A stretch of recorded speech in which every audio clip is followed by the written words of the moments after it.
Love is not about somebody, it's the way you are within yourself.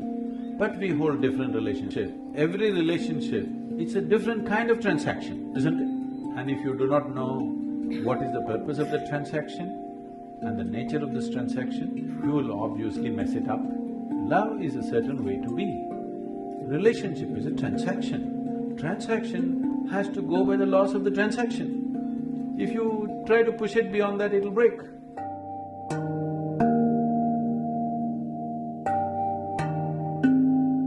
I've got two questions, sir. Love is categorized into various types, like maternal love, paternal love, love between siblings, between spouse, between man and woman. I want to know whether there is any correlation between sex, love and meditation. That is the first question. Second is Shiv and Shakti. Shakti is energy and energy is matter. Can we say it is consciousness, if we can translate it into English, consciousness and matter? Second question, no. It's a complete… there's too much of wrong depiction happening. I don't know if we have the time to look at that because that's a certain dimension of life which has to be looked at in a certain way. For the first one, there is… see, I think we've already gone through this. See, love is not about somebody, please understand. A relationship is about somebody. We hold different relationships with different kinds of people, isn't it? Depending upon what is the nature of activity we are in. Now, your child comes here, out of your love, you grab him and put him on your lap. Your neighbor comes, please don't do that. But can you love your neighbor equally like this, without grabbing him? Yes or no? So, your mother comes, you go and do this and express your love. Your dog comes, boo boo boo boo boo, you do. Can you love your dog as much as your mother? I'm asking you. Oh, dog and mother, he's comparing. Stupid nonsense, tell me, when you're really feeling wonderful about your dog, is it any less than anything or any more than anything? Huh? Love is not about somebody, it's the way you are within yourself. But we hold different relationships. Our relationship with the dog is one way, with our mother another way, with our child another way, with a friend another way, with a working relationship it's another way. Relationships are transactions. Transactions have to be managed sensibly. You can't hold same transaction with everybody, polygamy. Why am I being made the poster? Not you, not you, it's a concept. It's a concept. You're not the only one who's aspiring for that. So it's a conceptually, it is just that. Every relationship, it's a different kind of transaction, isn't it? And if you do not know what is the purpose of the transaction and the nature of this transaction, you will obviously mess it up. You'll obviously mess it up, it doesn't matter how close they are to you, you will see it'll got… many number of people it's happened, people who thought they're one and they'll never get separated are in horrible, hateful situations between them, not because of anything else, not because they're bad people, not because something else, just that you do not understand the limitations, you mistake action and the way to be. Love is a certain way to be.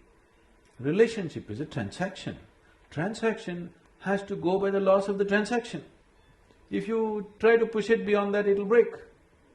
But how you feel within yourself, nobody has any business with it. Nobody should be able to do anything about it. You feel wonderful within yourself, in your thought, in your emotion, in your body, in your energies. This is the way you should be. If you're feeling sweet in your emotion, you're loving towards everything that you set your eyes upon. But the transaction is different. How I am, how I transact with somebody, I cannot transact with you just like that, isn't it? But I don't have to feel any different because this is the way I've decided to be within myself. So you need to have this understanding, what is being, what is doing. If this distinction is not there, then you'll mix it up and you think this is that is this. I love you is a fake statement. I'm in love, all right. I can't love you, it's not possible. I can transact with you. in a certain way. But I'm loving. Because I'm loving, the transaction also has that quality. If I'm not loving, the transaction will not have that quality, isn't it? Sir, my question was correlation between sex, love and meditation. Is there any correlation with meditation? Is there any correlation between sex, love and meditation? I thought we separated sex and love sufficiently. Sexuality means… I'm not trying to make a moral judgment on it, I have no such thing about it. It is just that your intelligence has been hijacked by your hormones. When you're 10 years of age, you looked at this boy or this girl, they were just human beings. Suddenly you became 12, 14, you look at them, suddenly small changes in the shape of the body are looking like a whole universe all of a sudden. Yes or no? Why? Because you have been chemically poisoned from internally. This is nature's trick of somehow seeing that you reproduce. Don't think nature is interested when whether you love somebody or you don't love somebody. Nature is interested that you reproduce, because otherwise the species will end. All this drama around it needs to happen because if you simply go for reproduction, you feel like an animal. Having evolved beyond that, somehow you feel uncomfortable. So you want to add all these songs, what are the dialogues? Sing one song from… You have to do all this to make you feel like it's something else, it's not about this. But no, sexuality is just that, hormonally driven. Is it good, bad? There is no such judgment, it's not for you to judge it's good or bad. The question is for you personally, how strong a force is it within you? Do you want to dedicate your life for that or no? That's something that you have to take a call. How is it connected to meditation? The word meditation in English language doesn't mean anything, actually. That's why everybody uses it. If you close your eyes and sit, in English they will say you're meditating. With eyes closed you can do many things. You can do japa, tapa, dharana, dhyana, samadhi, shunya, any number of things. Or you might have just mastered the art of sleeping in vertical postures. Who knows what you're doing with your eyes closed? Different things you can do. So, if we assume that meditation means dhyan, again the word dhyan is being used too loosely, it is not specific in today's usage, but it has a specific meaning. It means that if you sit here, your body is here, your mind is there, what is you is somewhere else. That means these three identities are separate in your experience. Once these three things are separate, then where is the question of asking the process of the body, the process of the mind, what has it got to do with this? Is there a correlation? No, there isn't. Now, oh, so if I meditate, I can't have sex, if I have sex, I can't meditate. That's not the thing. Meditation is not an act, it's a quality. If you cultivate your body, mind, energy and emotion to a certain level of maturity, you become meditative. It is like the fragrance of a flower. If the flower has blossomed, there is fragrance. If a flower doesn't blossom, you can spray something and go, but it'll not be the same. There's a difference between what exudes from within you and what you put on from outside. There's a big, huge difference. It's a question of life and death. The difference is between life and death.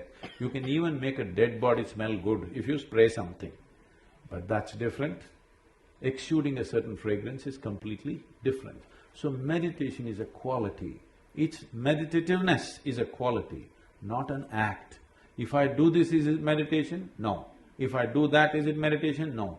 If I do that, is it meditation? Yes. This meditation, yes. I think this will put you in the right perspective. It once happened, this was a Sufi master called Ibrahim.